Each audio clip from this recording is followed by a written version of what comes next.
Central in Roscommon County. Wendy, thanks for that one. Nice one. As always, thanks for joining us. Have a great evening. We'll see you back here tonight at 11 o'clock.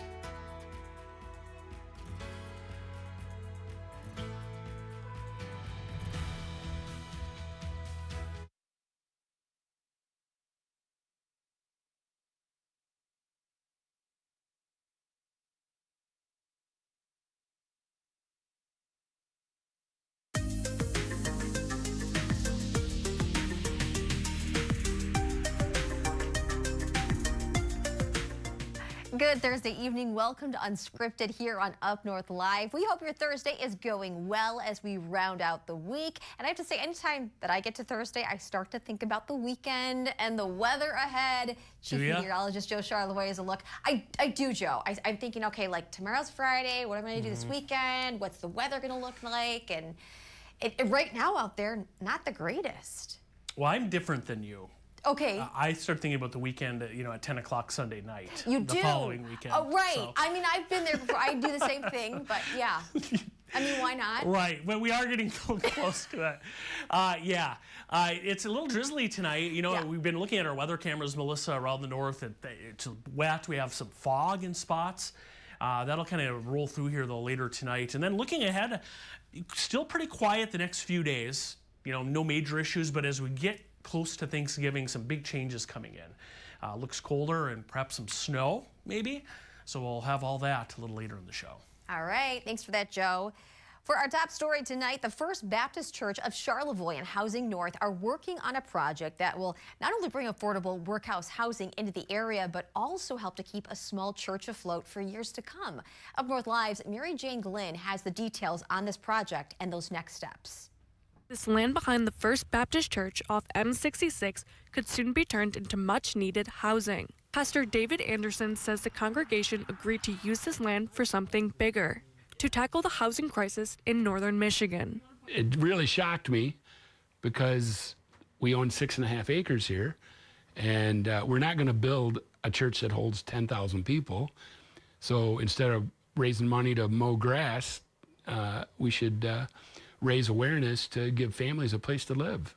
And they desperately need that here in this community. The church is currently partnered up with Housing North to tackle this big feat. To look at this raw piece of land and say, hey, what's the vision here? What can we do? And the church, the members have been great. They've stepped up and they said, hey, we do want to provide housing for the community. We're in desperate need. Over 600 rental units just in Charlevoix County alone. That's not even counting the for sale need that is also desperately needed. With the vision in mind, the church and Housing North started reaching out to partners. We've gotten some surveys done. The First Congregational Church has stepped up and helped with that for paying for the survey. That was kind of our first step to say, hey, there is some space here. Now let's go to the next step and see what can fit in there. And the surveyors, Ferguson and Chamberlain, have been great in helping and kind of mocking a few things up here and there and saying, yeah, we can fit, X number of buildings about this size. From the surveys, it's estimated about 53 units can fit on the property.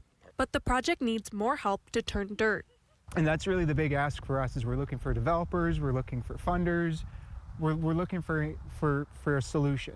We think we can be a big piece of that need here on the church property, but we can't do it alone. And Pastor Anderson says this project has another purpose. Our church owns the property, which is costing us money to keep going, and our church needs help financially too. So this isn't just a project that is putting a developer to work and making them money, which it will, but it's going to save our church. Financially, it will help our budget. We'll be able to, improve the building. We don't have a rainy day fund. We live in a rainy day fund. In Charlevoix County, Mary Jane Glynn, Up North Live News. And sticking with the topic of housing, Zachary Samples, who you just saw in the report with Northwest Michigan Rural Housing, now joins us on Unscripted tonight. Zachary, thanks for being a part of this report again and for joining us tonight. Thanks. I'm thrilled to be here. So tell me, obviously there is a need for housing. This is an issue that is not going away. What do you feel is the biggest concern right now, and how this project could help? Yeah, so just in Charlevoix County alone, we're looking at a need for 730 rentals that we've determined through our 2023 housing needs assessment. And with this project, how would it help to solve this issue, especially with the community coming together? Yeah, so the beautiful part here is the community coming together and seeing everybody working together and trying to come to this solution. While this project is great, it's a drop in the bucket in the grand scheme of things. So if we can do it here, we can do it anywhere. So that's my hope is to see success here and then see it expand into the future and expand across the county and across the region, hopefully across the state. And you did mention this a little bit in the report, too, that Mary Jane had presented, but we wanted to talk to you about how people can actually help if they're watching this report. What are some things that people could do to make this project even more of a reality? Yeah, well, we're looking for developers. Funding is always going to be a great need in this aspect here. Anything that's below market rate is going to take a subsidy of some kind, whether that's through grants, through state assistance, through personal donation, anything like that, and showing up to the meetings and saying, hey, this is a great need. And we do want to see, our kids being able to come home. We want to be able to see seniors stay where they are and stay in the community that they've grown up in or lived in for however many years. It's so much more than just this one project. And it's so much more than just this little piece that the church is trying to do. They're just doing their part, and many hands make light work. So the hope is, everybody pitches in their capacity. Do you see the housing crisis as something that will continue for the foreseeable future? We're pretty far in the hole right now. The hope is to get to the top of that, crest it, and move on. I'd love to work myself out of a job. That's my dream. It's not looking good this year, but that doesn't mean you stop trying. We're here to help, and we're motivated to keep moving. And Zachary, just looking for some, words of advice and some support for people who might be experiencing a housing crisis. What are some of the first things that you might suggest they do if this is something that they could find their family involved with? Yeah. Attending your local planning meetings, your local board and township meetings, things like that, and being willing to accept, some change. Change is coming whether we like it or not. I look at this as an opportunity. This is an opportunity for us to build our communities the way that we want to, rather than making it a fight and saying no, no, no, and exacerbating that problem of the housing need.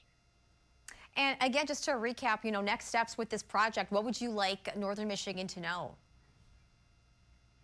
That we're pretty far in the hole, and that if we want to see a sustainable future that isn't only relying on tourism, and that we can see a year-round, cohesive community, that's totally possible. In my mind, that's the goal, and we should all be aiming for that.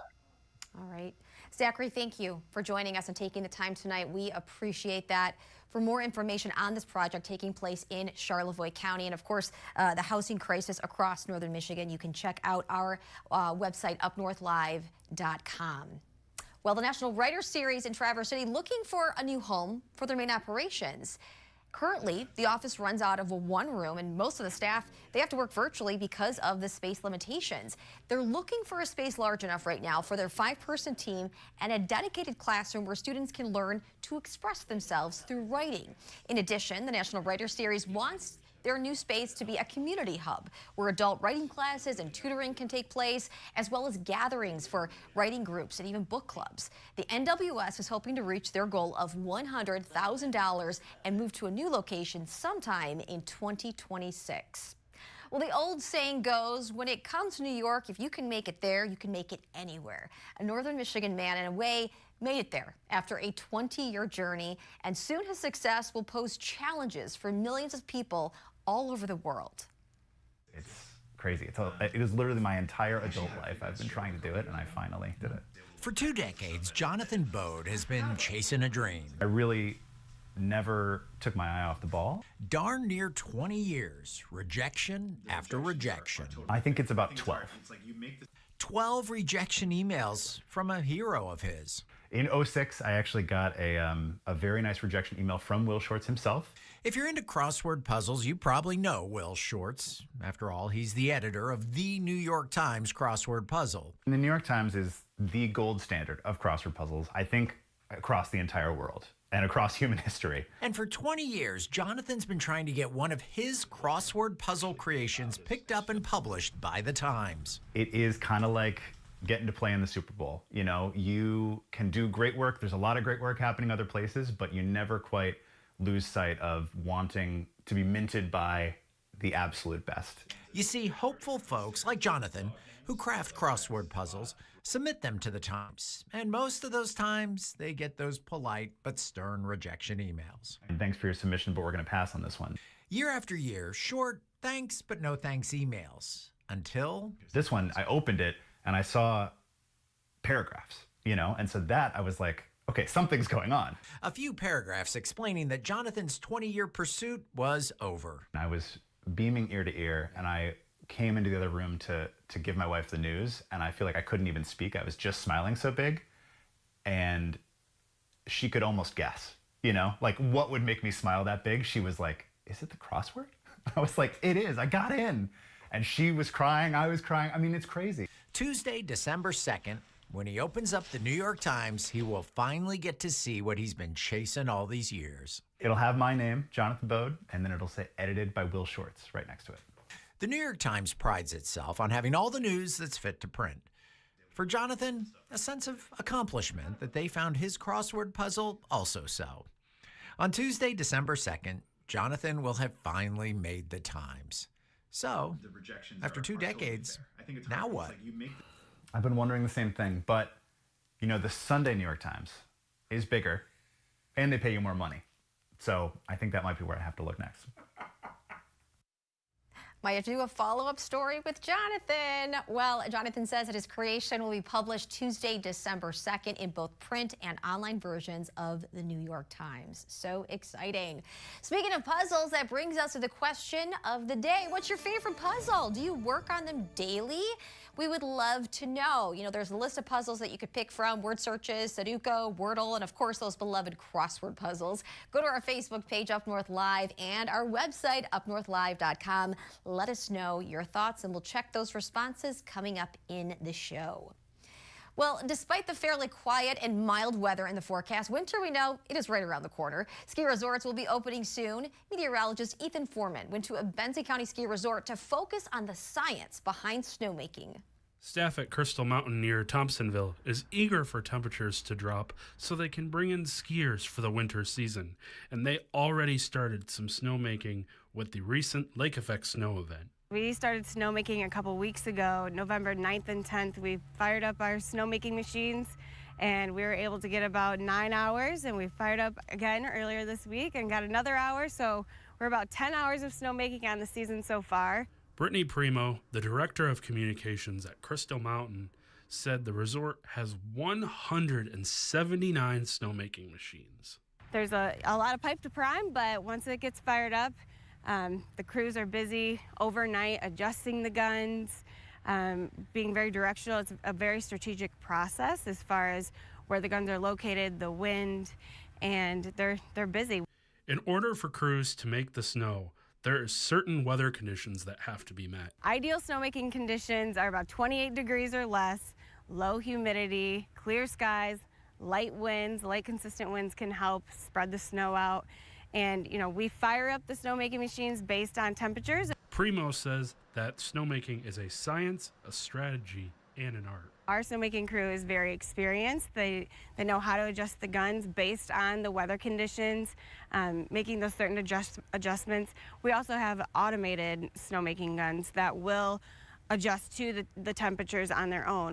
Crystal Mountain has a couple different types of snowmaking machines they use. We have stick guns that are more directional for those tighter trails, and then we have the portable machines, which we have about 22 of those, which we're constantly moving throughout the season or even throughout the night wherever they're needed out on the slopes. John Ord, the manager of snow sports, is excited for the winter season, and once the snow starts falling and temperatures drop, he's eager to start giving skiing lessons. We offer a variety of lessons, whether you're a beginner and looking to get out on the slopes for the first time, or if you are a more experienced skier and want to come brush up on your skills, we would love to take a lesson with you either way.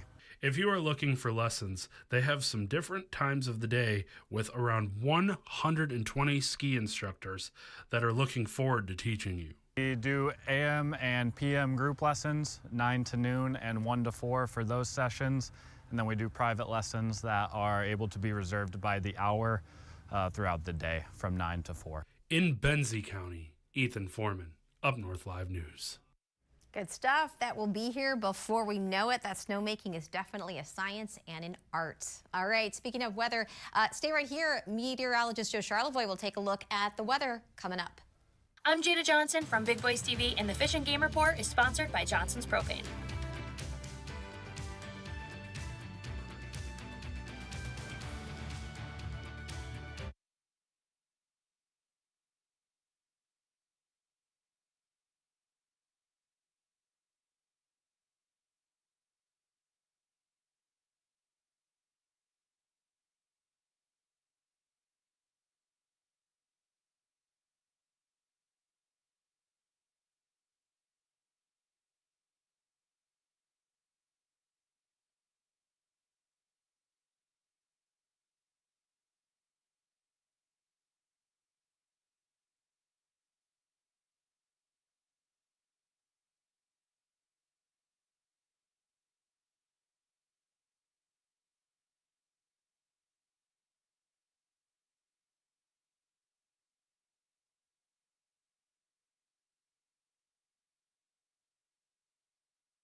Welcome back to Unscripted on this Thursday Eve. We are taking a look at your weather, and that's where Chief Meteorologist Joe Charlevoix comes in. Joe, right now, kind of a gloomy day. I hate to say it, but I mean, the camera right there says it all. Doesn't it? Yeah. What's the old saying?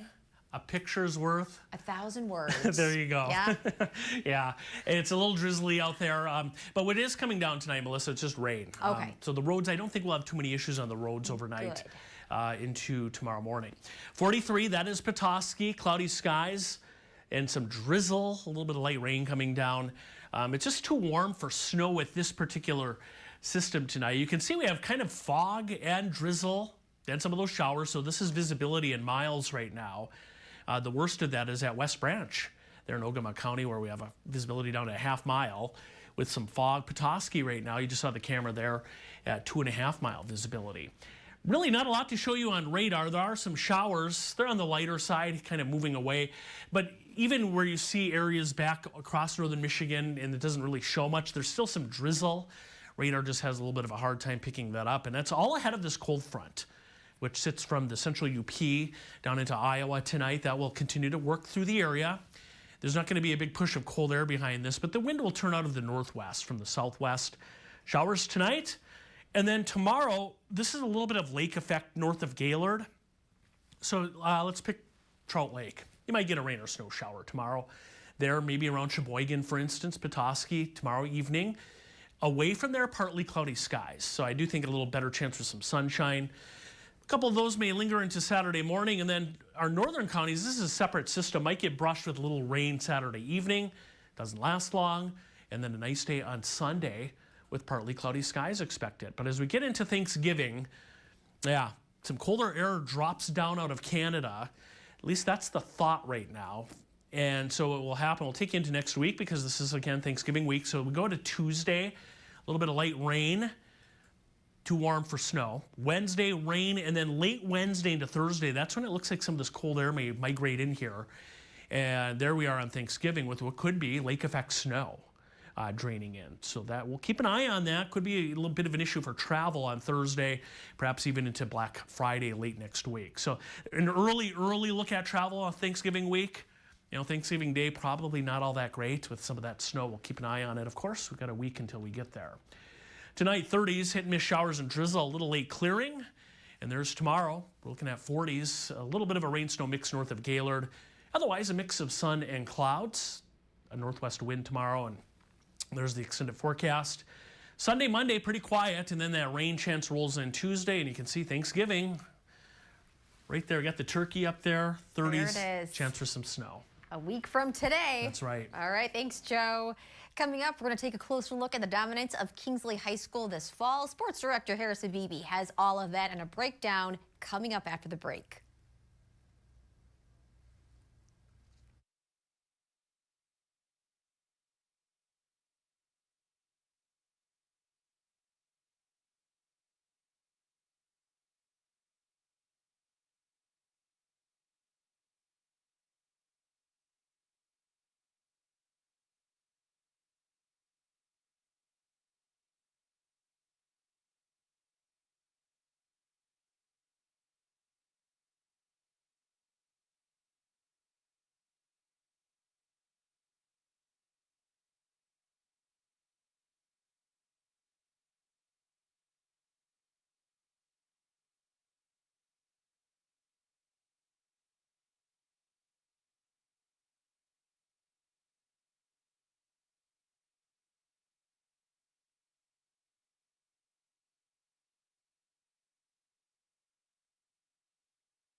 Welcome back to Unscripted. Sports Director Harrison Beebe joins us now with a look at some of those high school sports highlights. Hey, Melissa. Yeah, and the highlight for today and this week to wrap up kind of the fall sports season is really Kingsley area schools. The Stags have 2 teams in state semifinals over the course of the next 2 days. Volleyball is going to play in a semifinal tomorrow. The football team is going to play in a semifinal Saturday afternoon with hopes that volleyball then plays in the state finals Saturday evening in the Battle Creek area. They're kind of even adjusting their schedules a little bit for that football semifinal. As we found out when we talked with co-head coach of the football program, Jason Morrow, in this week's Jimmy John's Sports Corner. The following segment is sponsored by Jimmy John's of Traverse City. I'll tell you, the awesome thing about the volleyball team is the majority of those girls were girls that also had perfect attendance in the weight room all summer. Oh, really? Okay. So you talk about a group of girls that get up and work out from 7 to 8:30, 3 days a week, all summer long. They're in with our football guys. Like, that program is all about doing that. For you guys to get here, a spot you're familiar with from 2 years ago, being in the Division VI semis, get to play at Cadillac again for a Saturday afternoon game. How special is that to be able to share in that opportunity with everybody? First of all, playing in Cadillac 2 years ago, I think, there's many kids on our team that were on that team as well. And so they have that, whether they played in the game or they were on the team on the sidelines. We get to be on display for Northern Michigan, which I think is a great opportunity as well. The outpouring of support from Northern Michigan for their football teams is always great, regardless of what community it is. So it gives people an opportunity. If you're not doing anything on Saturday at 12 o'clock, that's when the game is actually going to be now, in the hopes that our girls are also playing that day. What a great opportunity it would be for people to be able to try to make it to both, if that does happen. So it could potentially be a really busy 48 hours for the Kingsley community, for those folks who might be making the trip down to Battle Creek tomorrow night and then back up to basically home, Cadillac being a half hour from Kingsley for the football game Saturday afternoon, and then hopefully once again going back to Battle Creek. But all stuff we're going to be following closely here in the next 2 days to see how the Stags do with their pursuit of 2 state championships. Good stuff. Harrison, thank you so much for those sports highlights. Of course, Harrison Beebe will keep us posted on all of those details.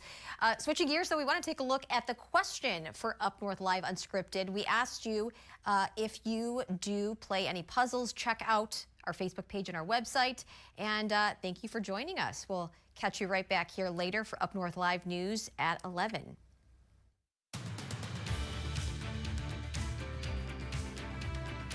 Salon services are furnished by Epiphany Advanced Academy in East Acme.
We're still here. We're not gone just yet. We've got to first take a look at that question of the day. We want to know, what puzzles do you like to play? We've asked about crossword puzzles, word searches, Wordle, and others. Of course, you could go to our Facebook page, Up North Live, and our website. Check it out. Let us know your thoughts.